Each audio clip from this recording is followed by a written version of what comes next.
नमस्कार दोस्तों, मैं हूं विक्रांत और आप सभी का स्वागत करता हूं आपके ही अपने इस यूट्यूब चैनल पे। तो आज जो कि है हम बात करने वाले हैं क्यों हमें डॉक्यूमेंट वेरिफिकेशन के टाइम पे ये ध्यान देना चाहिए कि हम 1900 ग्रेड पे की पोस्ट में कौन से डिपार्टमेंट फिल कर रहे हैं या 2400 ग्रेड पे के डिपार्टमेंट में कौन से डिपार्टमेंट फिल कर रहे हैं। तो आज की इस मेन वीडियो में हम बात करेंगे कि अगर आपके डिपार्टमेंट में प्रमोशन ना भी हो तो आपका सैलरी इंक्रीज़ किस तरीके से करता है, क्योंकि ये बहुत सारे लोगों को क्यूरी होता है। और मैं इसके बारे में जानकारी कहाँ से लेके आया वही मैं बताता हूँ। जिस दिन मैंने सीजीएल 18 का 43 मार्च जब मेरे आए थे डे 50 में, तो उस दिन थोड़ा सा निराश था। तो घर पे जब मैंने बोला था इस बात को तो पापा ने मुझे बताया था, ठीक है, कि सैलरी किस तरीके से बढ़ती है और अगर हम ना भी पहुँचे अपने ड्रीम जॉब पे या सीजीएल के थ्रू कुछ अच्छे डिपार्टमेंट पे तो हमारी सैलरी ऐसे बढ़ती रहती है, ऐसा कोई दिक्कत नहीं होता है, ठीक है। तो वो जो चार्ट जो मैंने लिया है वो मुझे मेरे पिताजी ने दिया था, तो सबसे पहले थैंक्स उनको ठीक है। तो हम यह जानेंगे कि 1900 से 4800 ग्रेड पे पहुंचने में कितना समय लगता है। हालांकि समय काफ़ी लगता है, ये मैं पहले ही मैं बता दूं, लेकिन जो हमारे दिमाग में जो टेंशन होता है कि सैलरी किस तरीके से बढ़ेगा, क्या होगा, इसके बारे में पूरी की पूरी इन्फॉर्मेशन मैं इस वीडियो में देने वाला हूँ। सबसे पहली बात तो मैं आपको बताना चाहता हूँ कि बेसिक पे में इंक्रीमेंट का मतलब क्या होता है, ठीक है। इसके लिए थोड़ा सा मुझे यहाँ पर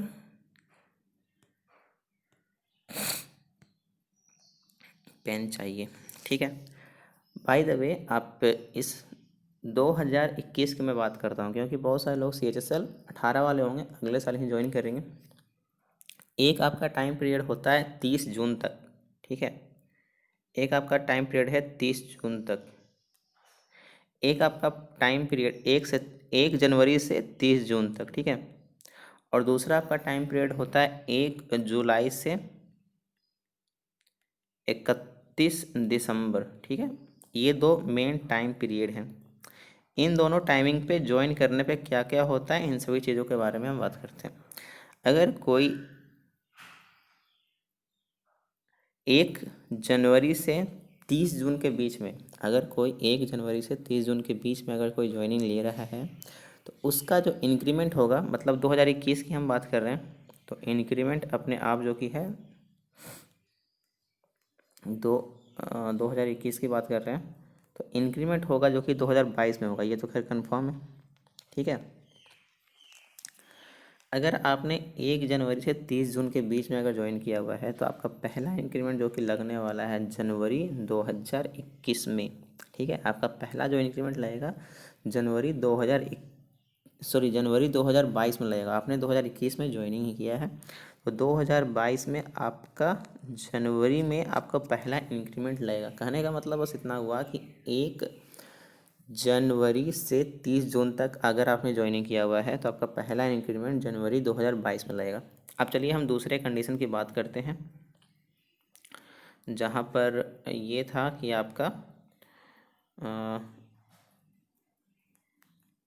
1 जुलाई से 31 दिसंबर 2021 के बीच में अगर आपने ज्वाइन किया हुआ है तो आपका जो इंक्रीमेंट लगने वाला है वो है 1 जुलाई 2022 को, ठीक है। इस समय पे आपका पहला इंक्रीमेंट लगेगा और इसी तरीके से जिस टाइम पे अभी आपका इंक्रीमेंट लगा है पहला, उसी टाइम पे हर साल आपका इंक्रीमेंट उसी टाइम पे लगेगा, ठीक है। ये चीज़ आपको क्लियर हो गया होगा। इसलिए जैसे ही आपको ज्वाइनिंग मिले आप ज़्यादा कुछ मत सोचिए, वरना आपका 1000 रुपये का सैलरी का डिफरेंस स्टार्ट हो जाएगा एक साल के में ही, फिर आगे चल के पता नहीं कितना और ही लॉस होते चला जाता है। इसलिए कहा जाता है कि आपको ज्वाइनिंग जैसे ही मिले वैसे ही आप कोशिश करें कि ज्वाइन कर लें किसी भी तरीके से, ठीक है। उसके बाद फिर अपना मेडिकल लगा करके, छुट्टी लगा करके आप चले जाएँ, ठीक है, कुछ दिन जॉब करने के बाद उससे कोई दिक्कत नहीं आती है। तो ये तो आपने समझ लिया।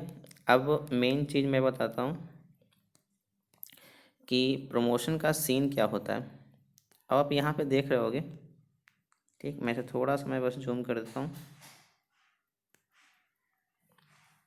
ये आपको दिख रहा होगा 1800 ग्रेड पे की हम बात नहीं करेंगे फ़िलहाल यहाँ पर, क्योंकि एमटीएस का वो है, तो एमटीएस के बारे में थोड़ा डिटेल का वीडियो बाद में लेकर के आऊँगा। मेन हम बात करने वाले हैं 1900 का एंड 2400 का, ठीक है।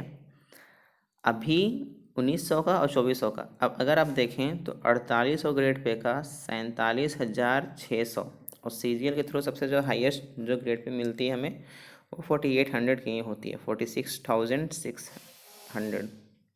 एक्चुअली 4800 ग्रेड पे हम इसलिए सोचते रहते हैं क्योंकि उस पर सैलरी बहुत ज़्यादा मिलती है। ठीक है, तो इस ग्रेड पे हम कभी ना कभी पहुँचेंगे या नहीं पहुँचेंगे, आप इस वीडियो के थ्रू देख सकते हैं। मैं ये मान के चल रहा हूँ कि हर किसी का जॉब जो कि है 30 ईयर्स पे ही लग रहा है। ठीक है, क्योंकि 30 जो कि है मैक्सिमम है और उसके आगे आप नहीं कर सकते। ठीक है, तो मैं मान के चल रहा हूँ कि 30 ईयर पे आपकी जॉब लग रही है।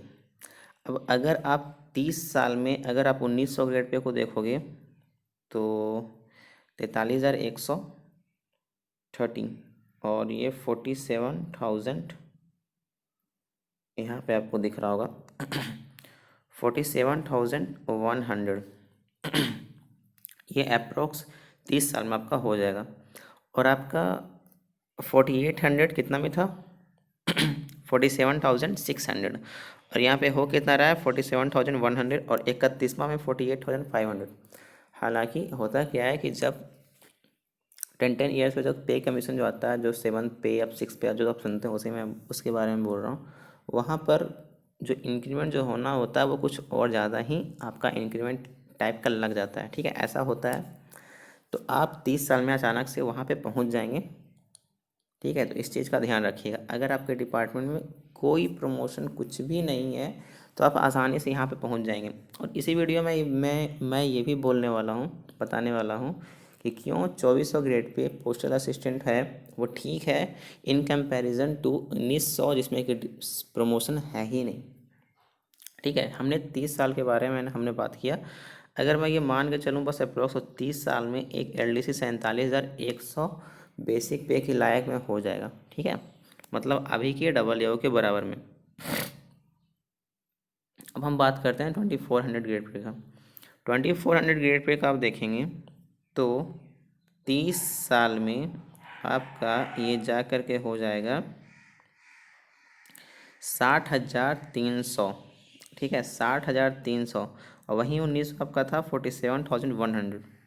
अभी आप यहाँ पर एक और चीज़ देखिएगा, 60,300 60,300 किस ग्रेड पे का है 60,300। अगर आप 60,300 अगर आप देखेंगे तो 4800 ग्रेड पे का लेवल 9 में, मतलब कि आप जो कि है 4800 ग्रेड पे का 9 साल आप सोचो कि आप सर्विस करने वाले हो। ठीक है, इसका मतलब ये अपने आप हो गया क्या कि एक 2400 अगर आप कर सकते हैं पोस्टल असिस्टेंट ही। मैं अपनी तारीफ़ करने के लिए ये बात मैं नहीं बोल रहा हूँ, बस आप सभी को समझाने के लिए बस ये बात बोल रहा हूँ। अगर आप सभी आगे तैयारी नहीं करना चाहते हैं, ठीक है, अगर आप अपने घर के पास में रहना चाहते हैं, अगर आपकी सैलरी चाहिए कि LDC के बाकी ख़राब डिपार्टमेंट से अच्छी मिले, तो पोस्टल असिस्टेंट बहुत ही बेस्ट है। ये मेरी बातों को आप बाद में समझिएगा, अभी नहीं समझ में आती है क्योंकि हमें लगता है कि हम आराम की नौकरी करेंगे, ये करेंगे, वो करेंगे। बाद में ये समझ में आता है कि हम अपने घर के लिए, परिवार के लिए कुछ कर ही नहीं रहे हैं, तो फिर बेनिफिट है क्या है हमारी नौकरी करने से। ठीक है, तो ये सबसे मेन चीज़ होती है। ये आगे चल के हमें समझ में आता है, फ़िलहाल अभी नहीं समझ में आता है। ये मुझे कई लोगों से बात करने के बाद ही पता चला है। हालांकि मैं भी अभी तक यही चीज़ सोचता हूँ कि आराम की नौकरी करनी चाहिए। ठीक है ना। तो अभी मैं ये आपको एक और बात मैं बताता हूँ। आपने तो ये चीज़ देख लिया, अब हम ये मान रहे थे क्या कि 1900 और 2400। ठीक है, 1900 और 2400 जो भी हो आपकी 30 साल में आपकी नौकरी लगती है, मतलब दोनों दोनों साथ में रिटायर होंगे, 1900 वाले भी और 2400 वाले भी। 1900 का स्टार्टिंग रेट पे है 19,900, और 2400 का 25,500। इसका मतलब कि लगभग 2400 ग्रेड पे 1900 ग्रेड पे से कितना सीनियर होगा, ये आप ये आपको अगर निकालना हो, या तो ये बात मैं बोलता हूँ 1900 वाले को 2400 पहुँचने में कितना साल लगेगा, तो वो भी आप इस वीडियो के थ्रू में आप देख सकते हैं। हालांकि जो सबसे 30 साल वाला गैप जो कि है 30 साल में, ये काफ़ी ह्यूज डिफरेंस है। ठीक है, देखने में आपको बहुत ही कम लग रहा होगा 47,000 और 60,000, ये बस 13,000 का बस और बस अंतर है, लेकिन काफ़ी ज़्यादा मतलब अंतर होता है।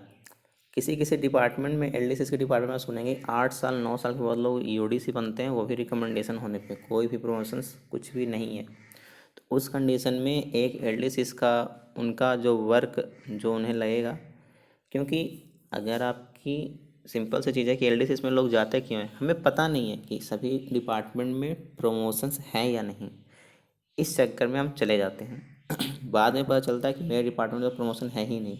तो अगर आपको बाद में पता ही चल रहा कि आपके डिपार्टमेंट में हो या 2400 वाले में भी हो, प्रमोशन से है ही नहीं, तो क्यों ना मैं 2400 में ही चलता हूँ, अगर मुझे आगे की फर्दर पढ़ाई नहीं करनी है तो आप यहाँ पे देखेंगे 1900 से 2550 में पहुँचने में कितना साल लग रहा है।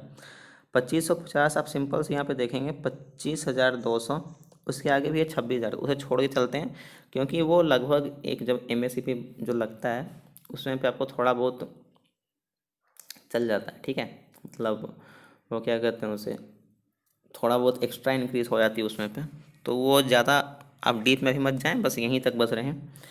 तो एक एलडीसी जो कि होता है 2400 ग्रेड पे से 9 साल लगभग जूनियर होता है, ठीक है।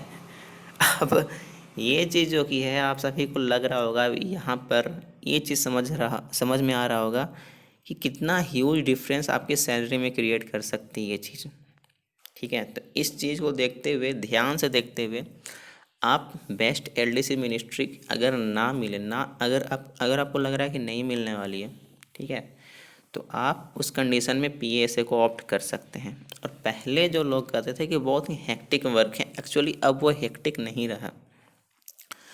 आप अगर कैश डील करना अच्छे से जानते हैं, ठीक है, तो आपको ये कभी भी हेक्टिक नहीं लगेगी, क्योंकि अब मैक्सिमम काम जो होती है सिर्फ और सिर्फ आपका कंप्यूटर से ही होता है। अगर आपको कंप्यूटर चलाने में इंटरेस्टेड हैं, जो कि आपको एलडीसी में भी आप जाएंगे तो आपको इंटरेस्ट रखना ही पड़ेगा, तो यहाँ पर आपको कोई भी प्रॉब्लम नहीं आने वाली है, ठीक है। तो ये रहा मेन चीज़। आशा करूँगा कि आपको ये वीडियो पसंद पड़ा होगा, और अगर आपको ये वीडियो पसंद पड़ा है तो अपने सभी दोस्तों के साथ शेयर करें, एंड अगर आप चैनल पे न्यू हैं तो सब्सक्राइब करके बेल आइकन को प्रेस करें। चलता हूँ मैं, thank you and bye bye.